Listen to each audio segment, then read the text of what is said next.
दिल को छू जाए कहानी चैनल में आपका स्वागत है। आज की कहानी का शीर्षक है बिखरते परिवार। तो चलिए कहानी शुरू करते हैं। सीमा जब ब्याह कर ससुराल आई तो एक दिन सूरज ने उससे कहा, सीमा मैं तुमसे कुछ कहना चाहता हूँ, या यूँ समझ लो कि कुछ मांगना चाहता हूँ। हाँ बोलो ना, क्या बात है सूरज। सीमा मैं जानता हूँ कि तुम इतनी ज़्यादा पढ़ी लिखी हो और आजकल हर लड़की अपने पैरों पर खुद खड़ी होना चाहती है। हो सकता है तुम भी यही चाहती हो।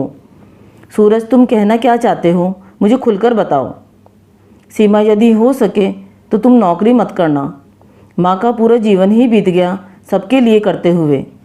मैं चाहता हूँ कि उन्हें भी अपनी बहू के आने के बाद थोड़ा आराम मिले। मैंने देखा है सीमा, पहले हमारा संयुक्त परिवार था। चाचा चाची, ताऊ ताई और सबके बच्चे साथ ही रहते थे। जब तक वे साथ रहते थे तब तक ताई और चाची हमेशा काम से जी चुराती थी और पूरा काम माँ के ऊपर ही आ जाता था। तो काम वाली बाई क्यों नहीं लगाई सूरज? काम वाली तो सिर्फ बर्तन और पोंछा करने के लिए ही थी ना सीमा। लेकिन घर में कितने काम होते हैं तुम तो जानती ही होगी। परिवार यदि संयुक्त हो तब तो पूछो ही मत। माँ को हमेशा सबने बहुत ही हल्के में ले लिया था। सब उनसे अपना काम निकलवा लेते थे। माँ बेचारी कभी किसी को मना नहीं कर पाई। सीमा, काम वाली तो हम और काम के लिए भी रख सकते हैं, लेकिन दिन भर यदि माँ के साथ तुम्हारा साथ मिल जाएगा तो उन्हें अच्छा लगेगा। सीमा, यह कोई ज़बरदस्ती नहीं है, यह केवल मेरे मन की बात है जो मैं चाहता हूँ। मगर यदि तुम ऐसा नहीं करना चाहती तो कोई बात नहीं। माँ तो जब तक उनके हाथ पांव चलेंगे तब तक संभालती ही रहेंगी। सीमा ने कहा, यदि ऐसी बात है तो मैं नौकरी के बारे में कभी सोचूंगी भी नहीं। मैं उनका पूरा ख्याल रखूंगी।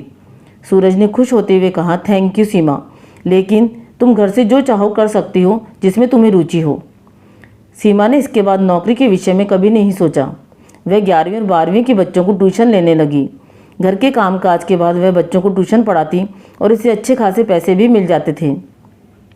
सीमा घर का ख्याल भी रख रही थी और कमा भी रही थी। सास संजना और सीमा बड़े प्यार से मिलजुल कर काम करते थे। इसी बीच संजना के छोटे बेटे पार्थ का विवाह तय हो गया। पार्थ को काफ़ी समय से मुस्कान नाम की लड़की पसंद थी और दोनों शादी करना चाहते थे। जब संजना को पता चला तो उन्होंने अपने पति राजीव से कहा। राजीव को लव मैरिज से कोई आपत्ति नहीं हुई। राजीव ने कहा, बस लड़की ऐसी हो जो हमारे परिवार में निभ जाए।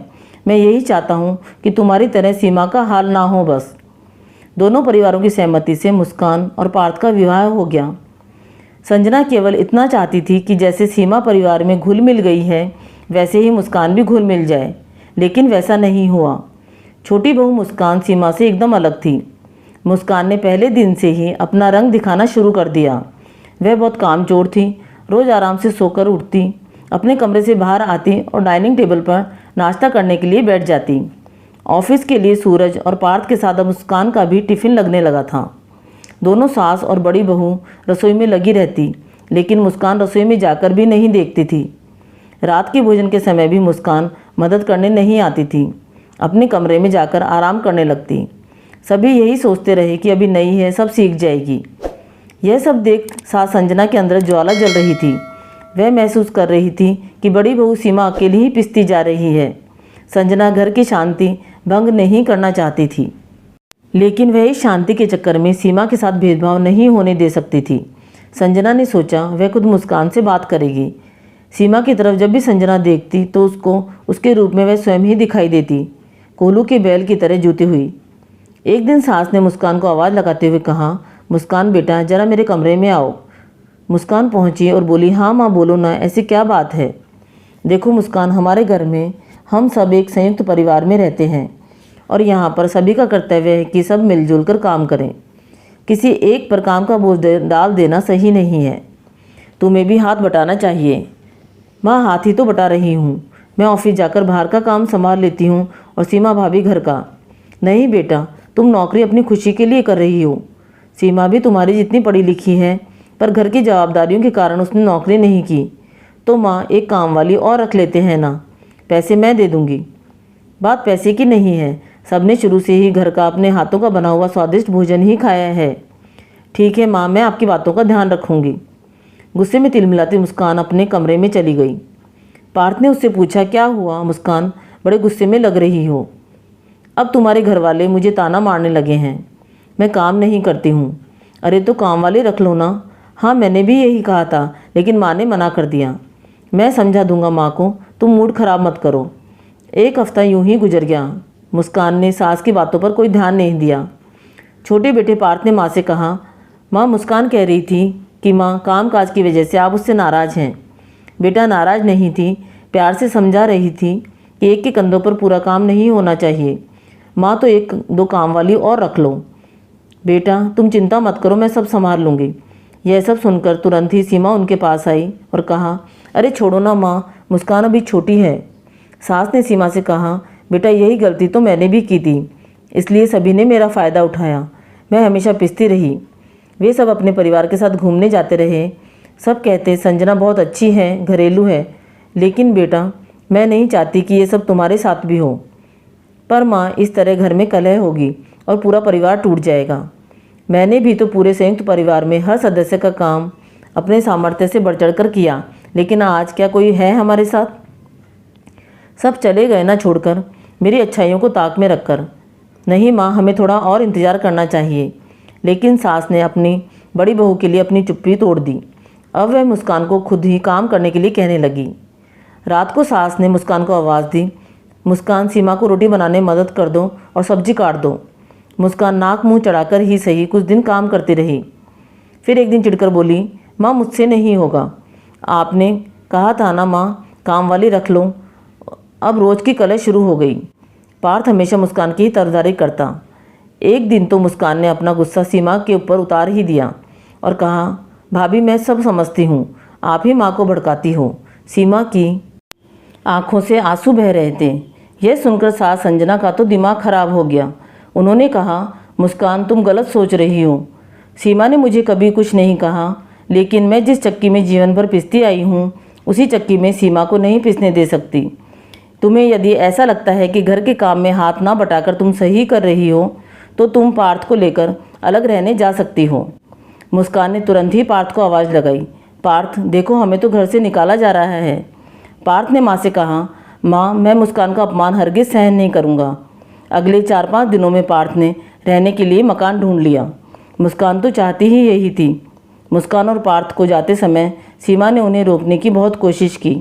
उसने कहा, मुस्कान प्लीज़ मत जाओ, हम सब मिलकर रहेंगे। नहीं भाभी, जहाँ शांति नहीं वहाँ रहने से क्या फ़ायदा। इतना कहकर वह पार्थ के साथ चली गई। संजना टूटते परिवार को देखती रही। राजीव शांत थे कि ये महिलाओं का आपसी मामला है। उधर जब मुस्कान की माँ को यह सब पता चला तो वे अपनी बेटी के इस व्यवहार से बहुत दुखी हुई। उन्होंने अपनी बेटी को बहुत समझाया, लेकिन वह समझने को बिल्कुल तैयार नहीं थी। मुस्कान अलग तो चली गई, लेकिन अब अकेले ही घर की सारी जिम्मेदारी उस पर आ गई। दूध, सब्जी, भाजी, अनाज सब उसे ही ध्यान रखना पड़ता। वह तो वहाँ तो यह सब सीमा देख लेती थी। मुस्कान ने कुछ दिन शौक में यह कर लिया, लेकिन अब उसको परेशानी होने लगी। काम वाली बाई ढंग से काम नहीं करती, उस पर भी नज़र रखनी पड़ती थी। खाना बनाने वाले के हाथ का खाना ना पार्थ को भाता ना मुस्कान को। पार्थ को माँ और भाभी के हाथों का बना खाना बहुत याद आने लगा। उसे अब अपने परिवार की जुदाई बहुत खल रही थी। मुस्कान भी परेशान हो गई थी। एक दिन पार्थ ने कहा, मुस्कान यह तो बहुत ही मुश्किल हो रही है, काश तुमने थोड़ा समझ लिया होता। माँ थोड़ी सी मदद ही करने को तो बोल रही थी। तुम भी तो थे ना वहाँ, मुझे अकेले ही दोष क्यों दे रहे हो। अब उन दोनों के बीच झगड़े होने शुरू हो गए। इस बीच मुस्कान प्रेग्नेंट हो गई। उसने अपनी मम्मी को बुला लिया। मम्मी कुछ दिनों के लिए आ गई, लेकिन वह 15 दिन रहकर वापस अपने घर चली गई।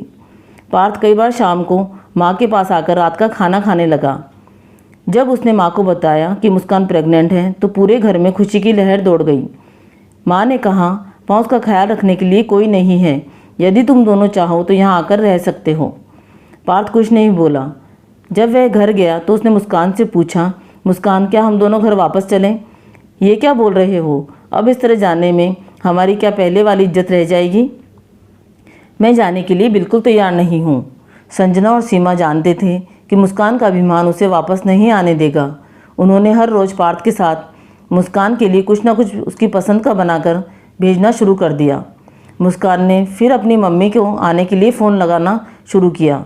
एक दिन मुस्कान की भाभी ने अपनी सास से कहा, मम्मी मुस्कान दीदी गलत हैं, ऐसे में आप उनका साथ देंगी तो उन्हें कभी अपनी गलती का एहसास नहीं होगा। मुस्कान की मम्मी ने कहा, बहू तुम ठीक कह रही हो, लोग कहेंगे माँ ने अच्छे संस्कार नहीं दिए। इसलिए जब मुस्कान ने अपनी माँ को फ़ोन करके बुलाया तो उन्होंने आने से मना कर दिया। कहा कि तेरी भाभी भी घर में अकेली है, मैं घर गृहस्थी का पूरा बोझ उस पर डालकर बार बार तेरे पास नहीं आ सकती। मुस्कान का चेहरा उतर गया। मुस्कान की तबीयत खराब हो गई थी। पार्थ ने माँ से कहा, मुस्कान बीमार है तो माँ ने कहा उसे लेकर यहाँ आ जाओ, हम उसका पूरा ख्याल रखेंगे। पार्थ ने मुस्कान से कहा, माँ कह रही थी कुछ दिन के लिए वहाँ पर चलकर आराम कर लो। तुम्हें क्या लगता है सबको छोड़कर हम दोनों अकेले रह लेंगे? माँ पूरी जिम्मेदारी उठाने को तैयार है। पार्थ के इतना समझाने से मुस्कान मान गई और 15 दिनों के लिए वे घर पर आ गए। सभी बहुत खुश थे। सास संजना और बड़ी बहू सीमा मुस्कान का बहुत ख्याल रख रही थी। मुस्कान भी हैरान थी कि उसकी गलतियों के बाद भी वे उसका कितना ख्याल रख रहे हैं। एक दिन उसने सीमा से कहा, भाभी थैंक यू, आप लोग कितना कर रहे हैं मेरे लिए। सीमा ने कहा, हम एक दूसरे का ख्याल नहीं रखेंगे तो और कौन रखेगा। मुस्कान अब अच्छा महसूस कर रही थी और अब वह वापस अपने घर चली गई। बीच बीच में हर रविवार पार्थ और मुस्कान माँ के पास आते रहते थे। 9 माह के बाद मुस्कान ने एक बेटे को जन्म दिया। 15 दिन के लिए उसकी मम्मी आ गई। संजना ने उसकी माँ के जाने के बाद मुस्कान को फिर से अपने घर बुला लिया ताकि देखरेख में कोई कमी ना रहे। बच्चा धीरे धीरे 3 माह का हो गया। एक दिन मुस्कान ने अपनी सास से कहा, माँ अब मैं बच्चे को संभाल सकती हूँ, मुझे जाना चाहिए। मुस्कान, यह घर तुम्हारा है, तुम यहाँ रह सकती हो, कभी भी संकोच मत करना। मुस्कान ने कहा, माँ मैं जानती हूँ। मुस्कान और पार्थ फिर अपने घर चले गए। अब मुस्कान का ऑफिस शुरू हो गया।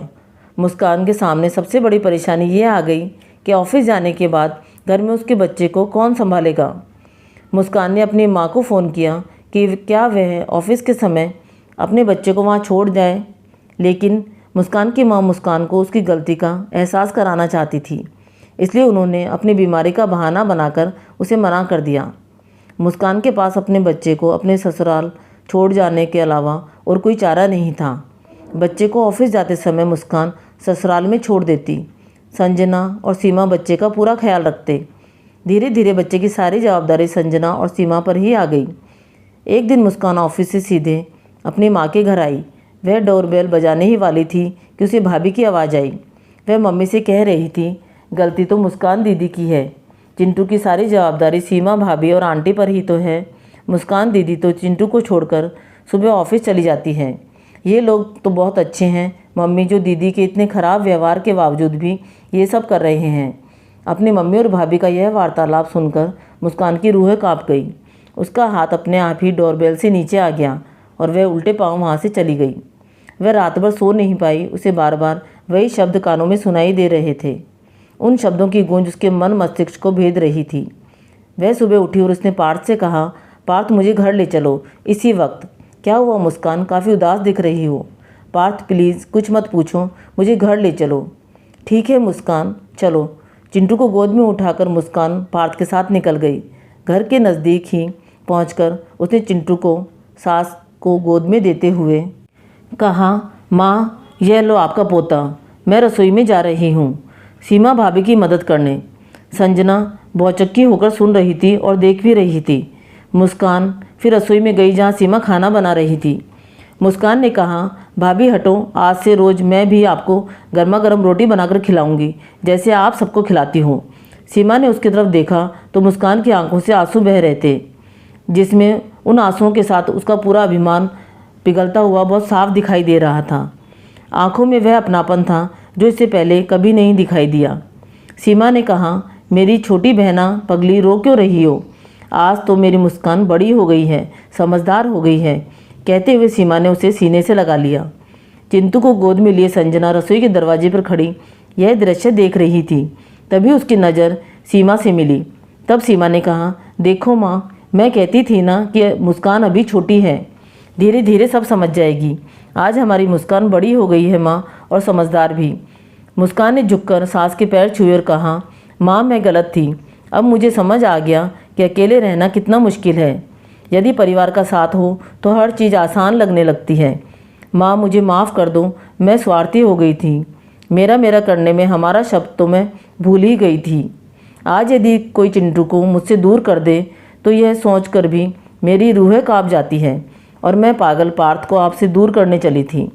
सास ने कहा, मुस्कान, काश तुम्हारी माँ की तरह यदि हर माँ अपनी बेटी को सही रास्ता दिखलाए तो फिर कोई मुस्कान अपने पार्थ को लेकर अलग नहीं जाए और कोई पार्थ अपने माँ बाप से जुदा ना हो पाए।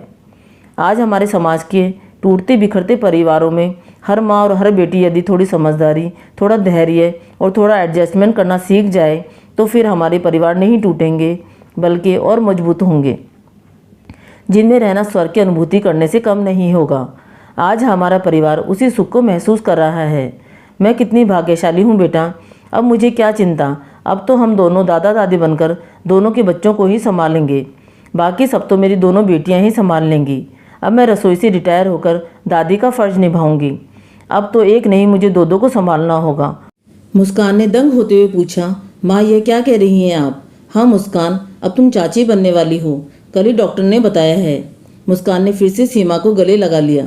सीमा और मुस्कान दोनों सास के पास गए और दोनों उनकी बाहों में ऐसे लिपट गए जैसे वह उनकी माँ हो। यह दृश्य देखकर सभी खुश थे, लेकिन पार्थ की खुशी का तो ठिकाना ही न था।